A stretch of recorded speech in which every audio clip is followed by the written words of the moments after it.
یہ دیکھا ہے جو بندہ تھوڑا سا بڑے رتبے والا ہو تو وہ شوقیہ طور پہ کرسی پر نماز پڑھنا شروع کر دیتے، اور ایک وقت تھا کہ کرسی پر ایک دو بندے نماز پڑھتے تھے۔ کرسی پر نماز پڑھتے ہیں، نقصان اتنے زیادہ ہوتے ہیں۔ قیام فرض ہے وہ بھی جاتا رہتا ہے، سجدہ فرض ہے وہ بھی جاتا رہتا ہے، رکوع فرض ہے وہ بھی جاتا رہتا ہے، تو اب پھر نماز کیسے ہوگی؟ تو یاد رکھیں، کرسی پر جو نماز بندہ پڑھ رہا ہے، سب سے پہلے اس بندے سے پوچھا جائے گا کہ اس کو بیماری کیا ہے، اس کو پریشانی کیا ہے، وہ تکلیف کہاں پہ محسوس کرتا ہے۔ کیونکہ جس وقت کوئی بندہ سجدے پر قادر نہیں، یعنی سجدے پر قدرت نہیں رکھتا، تو سجدہ چونکہ فرض ہے، جب سجدے پر قدرت نہ ہو تو پھر قیام بھی ساکت ہو جاتا ہے۔ قیام بھی کیا ہو جاتا ہے؟ ساکت ہو جاتا ہے۔ یعنی کہ جس بندے کو سجدہ کرنے کی ہمت اور طاقت اور قدرت نہ ہو تو اس پر پھر قیام کی پابندی بھی ہٹا لی جاتی ہے۔ اور قیام جو ہے، جتنی بھی فرض رکعتیں ہیں اور جتنی واجب رکعتیں ہیں اور فجر کی 2 سنتیں، ان میں قیام فرض ہے۔ اور قیام کی اہمیت کتنی ہے کہ اگر دیوار کے ساتھ ٹیک لگا کر یا کسی بندے کے سہارے یا کسی پلر یا کسی دوسری چیز کے سہارے بندے کو کھڑا ہونا پڑے تو پھر بھی فرضوں میں، واجب رکعات میں اور فجر کی 2 سنتوں میں قیام کرنا پڑے گا۔ اگرچہ اس بندے کے پاؤں زمین پر گھسٹتے ہوئے محسوس ہو، پھر بھی اس بندے کو کھڑا کیا جائے گا۔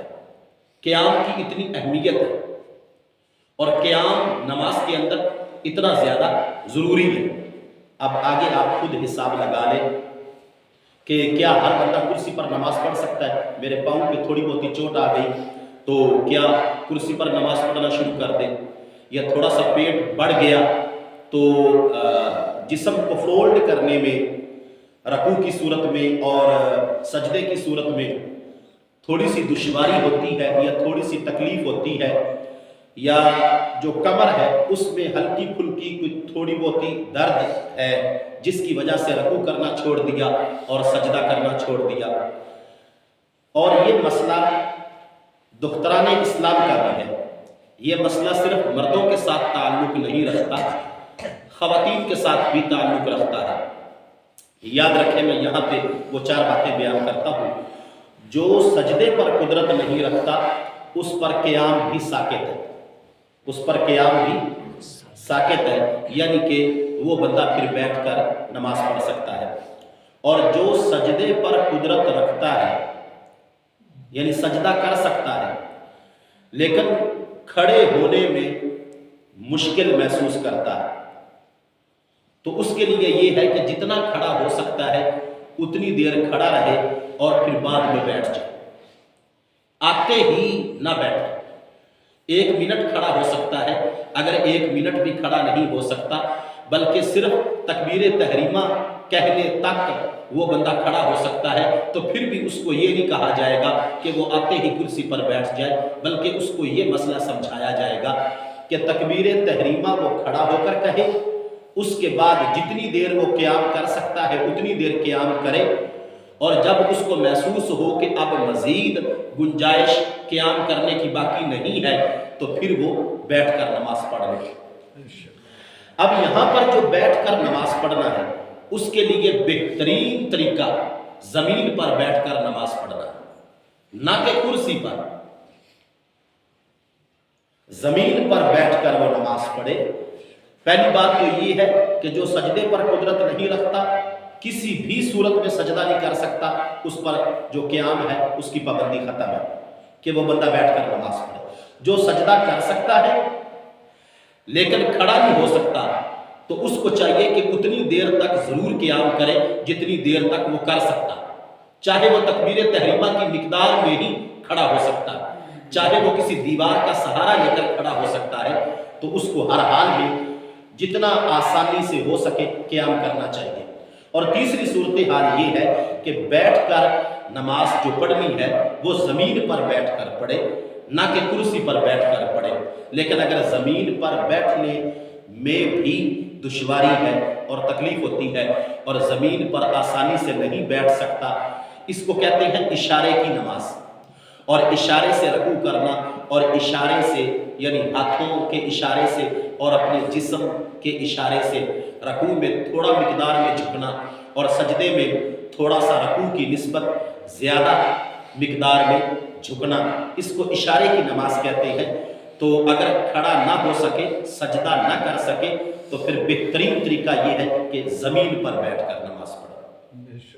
اور وہ بھی آتے ہی زمین پر نہ بیٹھے، جتنی دیر کھڑا ہو سکتا ہے، چاہے قیام میں ہی امام صاحب کے ساتھ ہے یا فجر کی سنتیں ہے تو اکیلا پڑھتے وقت کھڑے ہو کر کانوں کو ہاتھ لگائے، تکبیر تحریمہ کہے، اور پھر اس کے بعد جتنی مقدار میں کھڑا ہو سکتا ہے، قدرت ہے، طاقت ہے، اتنی مقدار میں کھڑا رہے، سورۃ فاتحہ پڑھے، قرآن پڑھے، لیکن جب محسوس کرے کہ اب تکلیف زیادہ ہو رہی ہے، گر جاؤں گا، تو پھر نیچے زمین پر بیٹھ جائے۔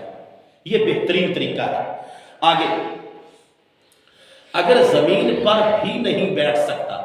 بیماری اس قسم کی ہے کہ زمین پر آلتی پالتی، جس کو ہم پنجابی زبان میں کہتے ہیں چوکڑی مار کے بیٹھنا، اگر اس طرح بیٹھنے میں دشواری ہے،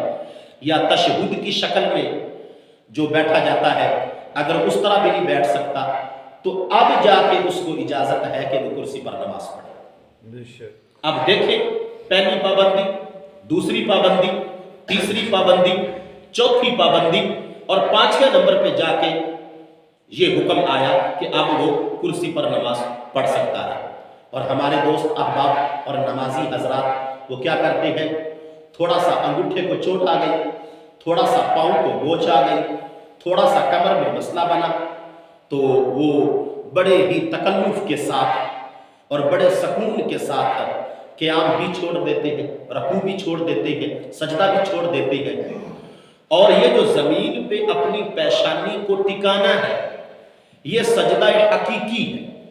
اس کا نام کیا ہے؟ سجدہ حقیقی۔ جو اشاروں سے ہوگا وہ سجدہ حقیقی نہیں ہے۔ اور یہ جو اپنے ماتھے کو، اپنے سر کو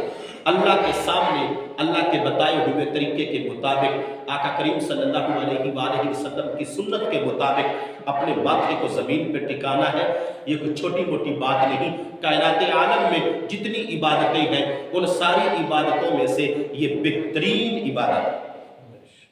تو کوشش کی جائے کہ ہر حال میں سجدہ ہو اور سجدہ حقیقی ہو، لیکن اگر قدرت نہیں ہے تو پھر قیام بھی ساکت ہے، لیکن جتنی دیر قیام کر سکتا ہے اتنی دیر اس کو قیام میں کھڑا ہونا پڑے گا۔ اور اگر فجر کی 2 سنتیں ہیں تو وہ اتنی ضروری ہیں کہ اگر سہارا لے کر، ٹیک لگا کر اس بندے کو کھڑا ہونا پڑے تو پھر بھی اس کو قیام کرنا چاہیے، اور فرض رکعت میں اور واجب رکعت میں پھر بھی اس کو قیام کرنا چاہیے، اگرچہ وہ ٹیکس اور سہارا لگا کر ہی اس کو کھڑا ہونا پڑے، اور اگرچہ اس کو دونوں بازوؤں کے نیچے کوئی چیز دے کر صف میں کھڑا کرنا پڑے تو پھر بھی اس کو کھڑا کرنا چاہیے۔ اب دیکھو اتنی زیادہ پابندیاں، لیکن ہمارے دوست احباب مسئلہ پتہ نہ ہونے کی وجہ سے سکون سے آتی ہے، کرسی پکڑتے ہیں صف کے بیچ میں، اور یعنی کہ اب یہاں پہ کرسی کس قسم کی ہونی چاہیے یہ مسئلہ بھی سمجھ لیں۔ ایک وہ کرسی پڑی ہے مسجد میں، وہ آخر میں کونے میں ذرا دیکھیں اس کو، یہ تختے والی کرسی جس کے سامنے لکڑی کی پھٹی لگی ہوئی ہے، تختہ لگا ہوا، اس پر بالکل نماز نہیں ہوتی۔ جو بندہ بھی اس پہ نماز پڑھے گا ضائع ہوگا۔ اس کی وجہ کیا ہے؟ جب زمین پر سجدہ کرنے کی قدرت نہیں تو تختے پر کیوں کیا؟ یہ پھٹے پر سجدہ۔ تو یاد رکھیں اگر بامر مجبوری شرعی عذر ہو تو پھر وہ والی کرسی جو پیچھے پڑی ہے اس طرف دیوار کے ساتھ، سمپل سادی کرسی جس کے بازو بھی نہ ہو، کیونکہ بازو ہوں گے تو وہ ان کے اوپر اپنے بازوؤں کو ٹکائے گا، اپنے بازوؤں کو ٹکائے گا، سہارا دے گا، سکون کرے گا، اور ہاتھوں کو صحیح جس جگہ پہ باندھنا ہے وہاں پہ نہیں باندھے گا، ایسے اللہ اکبر۔ تو یہ نیچے ہاتھ ہے، اگر وہ بازوؤں والی کرسی ہوگی تو ادھر ہاتھ رکھے گا اور ادھر ہی ایسے کر لے گا، تو اس کو ہاتھ باندھنے میں تکلف کی عادت پڑ جائے گی۔ اس لیے جو نماز کے لیے مسجد میں کرسی ہونی چاہیے وہ جس طرح کی یہ کرسی پڑی ہے، جس کے دونوں بازو نہ ہو، سمپل سادی کرسی ہو، اور اس کی بیک اس طرح کر کے ٹیک نہ ہو، بلکہ ایسے کھڑی کرسی ہو جس پہ کمر آپ کی سیدھی رہے، بازوؤں کی ٹیک بھی نہ ہو، کمر کی ٹیک بھی نہ ہو، اور سامنے تختہ لکڑی کا یا پلاسٹک کا وہ جو پھٹا لگی ہوئی کرسی ہے وہ بھی نہ ہو۔ اچھا، آخری مسئلہ سمجھ لیں، کرسی پر نماز پڑھنے کی جو احتیاط کا معاملہ ہے۔ اگر پھٹے والی کرسی ہو، کوئی دوسری کرسی ہو ہی نہ تو ٹھیک ہے، اس پر بیٹھ جائے، لیکن رکوع اور سجدہ کرتے وقت نہ پھٹے پہ ہاتھ رکھے اور نہ پھٹے پہ سجدہ کرے، ٹھیک ہے، بلکہ اشارے سے اللہ اکبر، تھوڑا سا گردن کو جھکائے اور ہاتھوں کو نیچے کرے، اپنا رکوع پورا کرے، اور پھر اللہ اکبر جب سجدہ جاتے وقت تکبیر کہے، اس وقت رکوع کی نسبت زیادہ اپنے سر کو جھکائے اور ہاتھوں کا اشارہ بھی اپنے دونوں جو گھٹنے ہیں ان سے ہاتھوں کو آگے نکال دے، یعنی اشارے والی نماز پڑھے۔ تو یاد رکھیں، ہر ایک جسم کے اعتبار سے موٹاپے کا شکار آدمی اور ہر ایک سکون پسند آدمی یہ چھوٹی موٹی تکلیف جو شرعی عذر میں نہیں آ سکتی ان کو بہانہ بنا کر کرسی پر نماز پڑھنے کا جواز نہیں نکالا جا سکتا۔